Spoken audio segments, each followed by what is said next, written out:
Hey y'all, today let's talk about JSON Web Tokens, or JWTs for short. In today's video, I'm going to basically explain what a JWT is, and I'm also going to go through how I'm using it currently in an application that I've been working on. So what are JWTs? They are signed JSON objects that you can use for practically anything.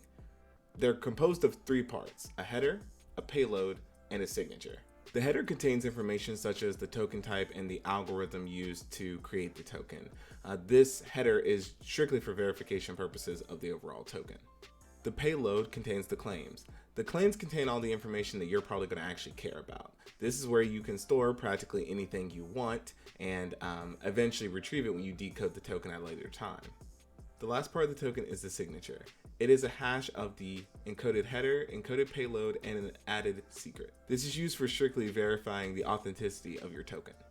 Now that we've gone over what each part of a JWT is, I'm going to go through an example of how I'm using it in my application, and then maybe that will clarify some things as we go along. I'm using JWTs as a bearer token for the authentication system for my web application. Now that sounded like a mouthful, but this is actually a very common use of them. You may have heard of bearer tokens used in auth before, and you may have heard it being referred to as OAuth 2, and essentially that is what I'm doing.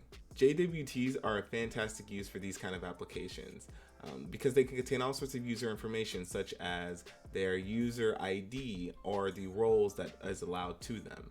To clear up things, let's take a look at a token that I generated from a mock server. Now, I'm not going to jump into the code as to how this token was generated, but if you are curious, there will be a link down in the description to the code and you could take a look at it yourself.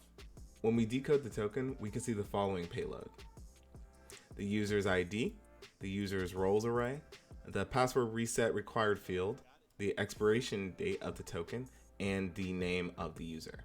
Each of these fields is used by my application and serves a unique function on the client. The password reset required field is used to prevent a user from accessing any of the other views of the application until they've reset their password, should they need to do so.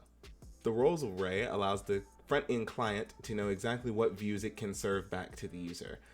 For example, somebody with the role admin can see an admin dashboard panel, whereas somebody with a non-admin account, such as a client, would not be able to see such an admin dashboard. And other metadata such as the user's ID and name can be used for simple display purposes on the client. Now, like I said earlier, these are just some of the fields that I added to the claims section of my JWTs for my application. Depending on your use case, you may want more fields than this, you may want less fields than this. It's entirely based on your application and your needs. Well, that's it. That's my quick take on JWTs. Hopefully, if you weren't exactly sure what a JWT was, or maybe you wanted an example of how you could use one in a real world application, then you got something out of this video.